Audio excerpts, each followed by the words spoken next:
నమస్తే, welcome to Telugu 360. జనవరి 26వ తారీఖు తెలంగాణలో మరో 4 హామీలు కాంగ్రెస్ గవర్నమెంట్ ఇస్తామన్నట్టు కూడా చెప్పింది. 27వ తారీఖు రైతు సంబంధించిన భరోసా డబ్బులు కూడా పడతాయని చెప్పారు. కొంతమంది రైతులు అయితే ఉన్నారు, తెలుసుకుందాం.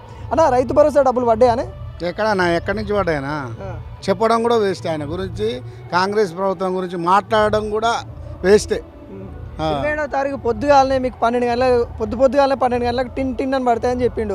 పడ్డాయా పర్లేదా? ఏ మాట నమ్ముదామన్నా? ఒక మాట నమ్మటందుకు ఒక అవగాహన లేదు. అవగాహన లేని మాటలు మాట్లాడొద్దు. మంత్రులైనా ముఖ్యమంత్రి అయినా అలా మాట్లాడితే ఒక క్రమశిక్షణ ఉండాలి. క్రమశిక్షణ లేని మాటలు మాట్లాడడం కరెక్ట్ కాదు. ప్రజాపతిని ఎన్నుకున్న వారాలు, ప్రజలను ఎన్నుకున్న వారాలు చెప్తే ఒక మాట చెప్పినా కరెక్ట్గా ఉండాలి చెప్పే మాట. నేను ఒక ముఖ్యమంత్రిని ఉన్నా, ఒక మాట మాట్లాడినప్పుడు జనం పరిశీలిస్తారు అనేది ఒక్కటి ఉండాలి, ఉద్దేశం ఉండాలి. ఏది పడితే అది మాట్లాడితే పిచ్చోళ్ళు మాట్లాడతారు, వాళ్ళు మాట్లాడినట్టు అవుతుంది. అవగాహన లేని వాళ్ళు మస్తు మాట్లాడతారు. వాళ్ళ ద్వారా మాట్లాడితే ఏం ప్రయోజనం అన్నా? మాట్లాడిన మాట చూసుకోవాలి. నేను బడ్జెట్ ఉందా లేదా నీకు అన్నీ తెలుసు.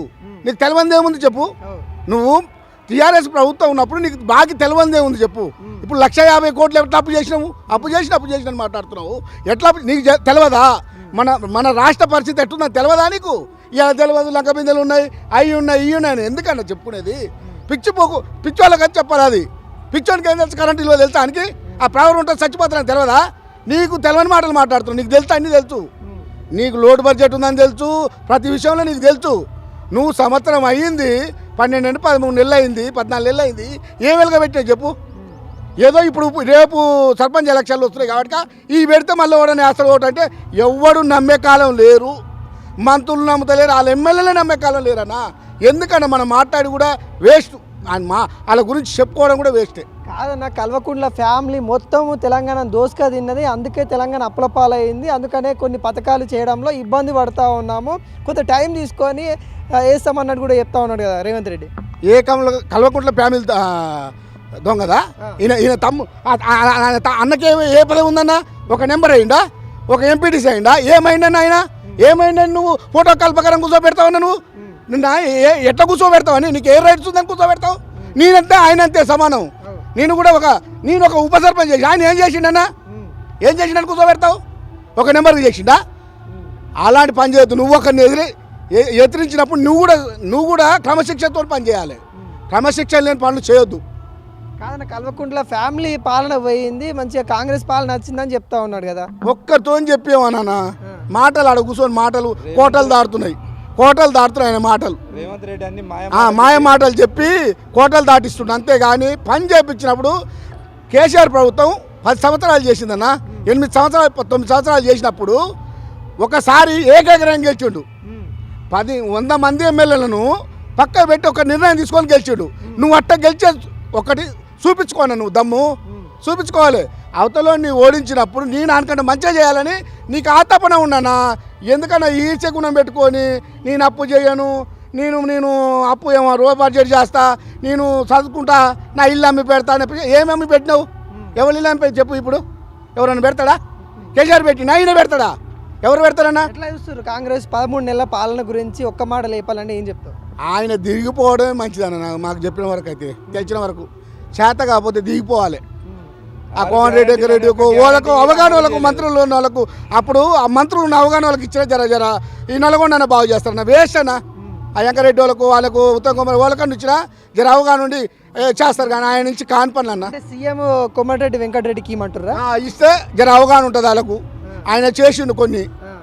ఎందుకు రేవంత్ రెడ్డికి చేతన అయితే అంటారా? చేతనయ్యే పని ఏదన్నా? నువ్వు ఒక మంత్రిని ఒక సమాధానం చెప్పవైతే, ఒక హామీ ఇచ్చిన హామీ కూడా నీకే కట్టుబడి లేనప్పుడు మేము ఎట్ట నమ్మాలి చెప్పు నిన్ను? నువ్వు ముఖ్యమంత్రి మంచిగా చేస్తాడు, వయసు ఉంది ఆయనకు, మంచిగా చేస్తాడని యూత్ అనుకోనే జనం అంతా కట్టబెట్టినప్పుడు పని చేయాలి. కానీ దానికి యూత్ నువ్వు ఇప్పుడైతే యంగ్ లీడర్ అనుకున్నావు. యంగ్ నువ్వు పని చేయాలా చేయొద్దా? ప్రజలకు ఏమి ఇచ్చావు చెప్పు. నువ్వు ముసలోళ్ళు అంటే ముసలోళ్ళు అన్నావు.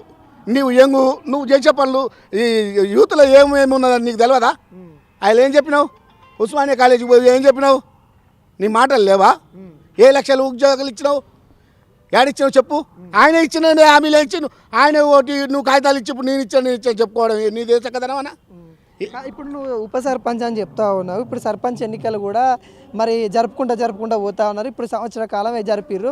ఎలా చూస్తూ ఉన్నారు? నువ్వు ఒక ఉప సర్పంచ్ హోదాలో ఉన్న వ్యక్తి కాబట్టి ఇప్పుడు ఫస్ట్ టైంలో ఎలా ఉన్నా అంటే ఉప సర్పంచ్ పోస్ట్లో ఉన్నా కాంగ్రెస్లో ఉన్నప్పుడు కాంగ్రెస్ ఉన్నప్పుడు మునుగోడు ఉప ఎన్నికలు వచ్చినప్పుడు మేము కాంగ్రెస్ అప్పటి సందే కాంగ్రెస్ ఉన్నాం.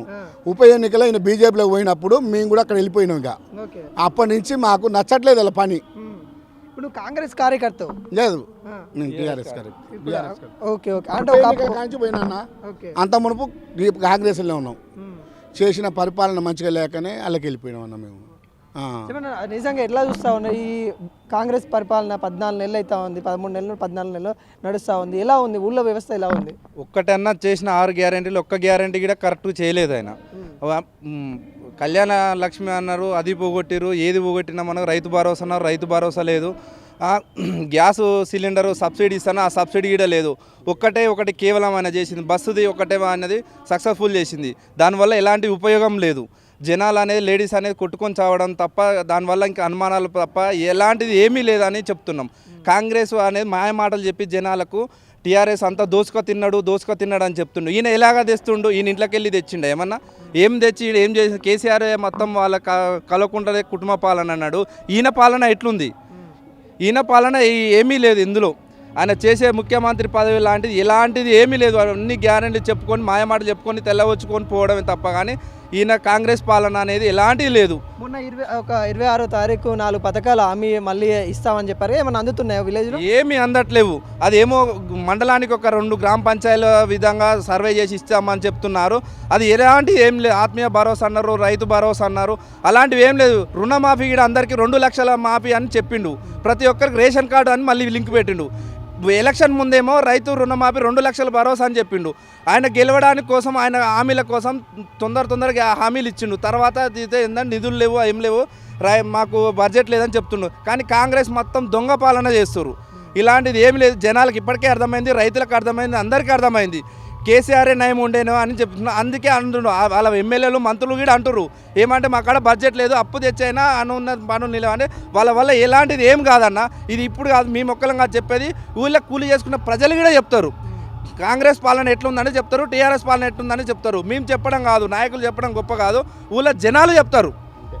ఇప్పుడు ఇందిరమ్మ రాజ్యం వచ్చింది, ఇంకా 10 సంవత్సరాలు మేమే పరిపాలిస్తామని వాళ్ళు చెప్పుకుంటారు. మీరేమో ఇంత చెప్తా ఉన్నారు. అసలు గ్రౌండ్ లెవెల్లో ఏం జరుగుతూ ఉంది? ఇంకా 1 ఇయర్ టైంలో తెలుస్తుందన్న ముఖ్యమంత్రి అనేది ఏంది అనేది. జనాలు పాలన చెప్తారు. కేసీఆర్ రేవంత్ రెడ్డి ఏంది అనేది, కాంగ్రెస్ పాలన ఎట్లుంటుందని చెప్తారు. మనం చెప్పడం కాదు, మనం చెప్తే మన పార్టీ కోసం మనమే చెప్తున్నాను కాదు, మనకు కాదు, మనం చెప్పొద్దు.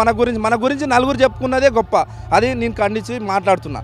కాంగ్రెస్ పాలన ఎలాంటిది లేదు. మళ్ళీ టీఆర్ఎస్ పాలన వస్తుంది ఖచ్చితం, అది 100%.